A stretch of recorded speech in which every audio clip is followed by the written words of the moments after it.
अस्सलामु अलैकुम वरहमतुल्लाहि वबरकातुहू। आज हम प्रोफेसर अनवर जमाल साहब की किताब अदबी इस्तिलाहात का दिबाचा पढ़ने जा रहे हैं। ये दिबाचा प्रोफेसर फारूक उस्मान साहब ने लिखा है, जो शोबा Urdu government science college Multan से वाबस्ता रहे हैं।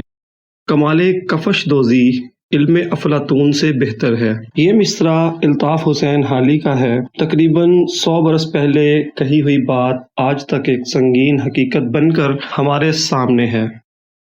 लेकिन इससे बड़ी एक और हकीकत भी है कि फी ज़माना कुछ ऐसे दीवाने भी मिल जाते हैं जो इल्म के शहदाई हैं और मादी मनफ़अत से ला ताल्लुक़ होकर उसके फ़रोग़ में मसरूफ़ रहते हैं। मैं अनवर जमाल के ज़ेरे नज़र काम पर नज़र डालता हूँ तो वो भी मुझे इन दीवानों की सफ़ में खड़े नज़र आते हैं। ज़ुबान उर्दू अपनी कमसनी के बावजूद हमा जहाँ तरक्की और नशोनुमा के हवाले से दूसरी ज़ुबानों से आगे नज़र आती है। इसकी बुनियादी वजह अनवर जमाल जैसे दीवानों की मसाई के सिवा और क्या हो सकती है। इस्तिलाहात ज़ुबानों के इबलाग की ताकत का सरचश्मा होती हैं, इसीलिए ज़रूरी है कि कारी किसी ज़ुबान की इस्तिलाहात के मफाहीम और इन मफाहीम की हकीकी हदूद से पूरी तरह आगाह हो। जाहिर है इस सिलसिले में इसकी मदद मुस्तलहात की कामूस ही कर सकती है। इस सियाको सबाक में किसी भी ज़ुबान में एक जामे कामूस का वजूद मुआसर अलूम से गहरे और करीबी ताल्लुक़ की ज़मानत है। अनवर जमाल पेशे के लिहाज से उस्ताद हैं, इसलिए इस अमर से पूरी तरह आगाह हैं कि आज का नौजवान अदबी मामलात की तफहीम के लिए मशरिकी और मगरबी दोनों तरह के तनकीदी मेयारात से अपने तनाजुर को मुरतब करता है। शायद इसी खातिर इन्होंने अपनी उस लुगत में इस सूरत हाल का ख्याल रखा है। दूसरी अहम बात जो उन्होंने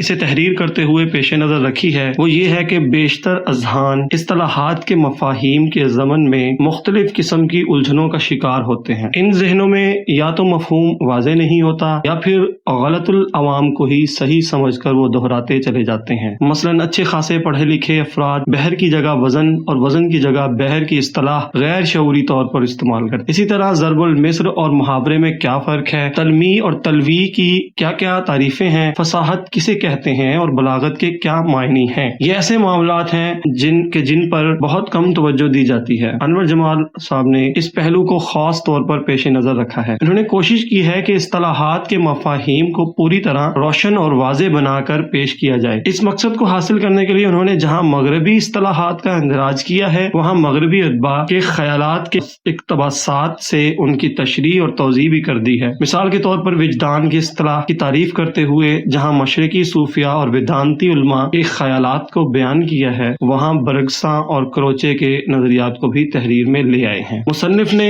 एक और कदम ये उठाया कि इस्तिलाहात की तारीफ करते हुए इस बात के बारे में भी मालूमात फराहम कर दी हैं कि ये इस्तिलाह किस इल्म से ताल्लुक रखती है, इल्म शेर से, इल्म फलसफा से, इल्म कवाफी से, उरूज से, नफ्सियात से, इल्म बशरियात से या इल्म मौसीकी से। इस तरह वजाहत की खातिर ही बाज़ इस्तिलाहात की इब्तदा और वक्तन फवक्तन इनमें होने वाले तगय्युरात के हवाले से बड़ी बेशकीमत मालूमात फराहम की गई हैं।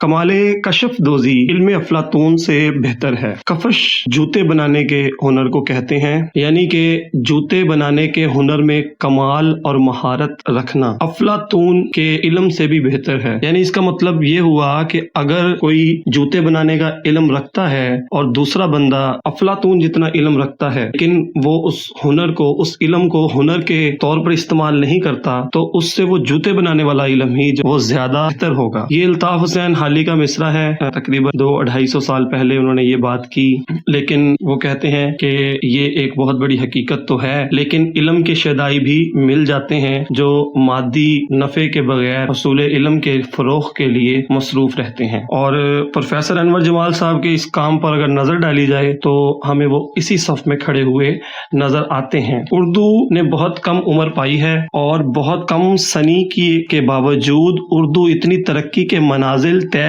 کر گئی ہے تو اس کی بڑی وجہ یہی ہے کہ پروفیسر انور جمال صاحب جیسے لوگ دن رات اس کے لیے کام کر رہے ہیں۔ آگے چل کر وہ اصطلاحات کی اہمیت کو اجاگر کرنے کے لیے چند باتیں عرض کر رہے ہیں کہ اصطلاحات جو ہوتی ہیں وہ زبانوں کے ابلاغ میں بڑی معاون ہوتی ہیں اور یہ زبان کی طاقت کا سرچشمہ ہوتی ہیں، کیونکہ پڑھنے والا یا طالب علم جو ہے وہ زبان کی اصطلاحات اور ان کے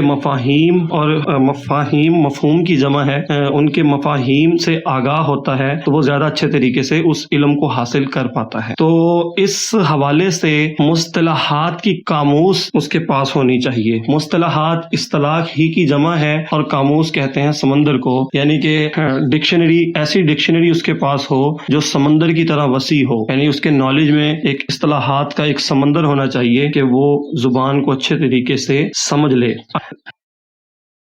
پروفیسر انور جمال صاحب پیشے کے لحاظ سے استاد ہیں، استاد ہونے کے ناطے بہت سارے طلباء کے ساتھ وابستگی ہونے کے ناطے وہ ان کی نفسیات کو سمجھتے ہیں کہ نوجوان جو ہیں وہ مشرقی و مغربی دونوں تناظر سے بات کو دیکھتے ہیں، تو اس کتاب میں اس چیز کا خاص خیال رکھا گیا ہے۔ ایک اور بات جو اس کتاب کو تحریر کرتے ہوئے جس کا خاص خیال رکھا گیا ہے وہ یہ ہے کہ اس میں صحیح مفہوم کی عوام تک رسائی کو ممکن بنایا گیا ہے تاکہ الجھن نہ ہو۔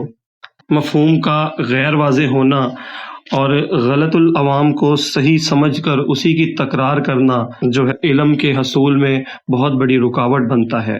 جیسے کہ اچھے خاصے پڑھے لکھے لوگ بحر اور وزن کو خلط ملط کر دیتے ہیں، اسی طرح ضرب المثل اور محاورے کے فرق کو نہیں پہچان سکتے، تلمیح اور تلویح کو ایک بنا دیتے ہیں، فصاحت کو بلاغت اور بلاغت کو فصاحت کے معنوں میں لے لیتے ہیں۔ تو یہ بہت کم توجہ اس طرف دی جاتی ہے۔ انور جمال صاحب نے ان تمام پہلوؤں کو مد نظر رکھتے ہوئے پورے طریقے سے مفاہیم کو واضح کیا ہے۔ اس مقصد کے لیے انہوں نے جہاں مغربی اصطلاحات کا اندراج کیا ہے وہاں انہوں نے مغربی ادبا کے خیالات کی تشریح اور توضیح بھی کی ہے، جیسا کہ وجدان کی اصطلاح کو سمجھاتے ہوئے انہوں نے مشرقی صوفیہ کا بھی ذکر کیا ہے کہ ان کے خیالات کیا تھے، اور مغربی جو علماء ہیں برگساں اور کروچے وغیرہ ان کے نظریات کو بھی اس میں شامل کر دیا ہے۔ مصنف نے ایک قدم اور آگے بڑھایا ہے اور یہ بات بھی انہوں نے اس کے اندر ہر اصطلاح کے اندر شامل کر دی ہے کہ یہ اصطلاح کس علم سے تعلق رکھتی ہے۔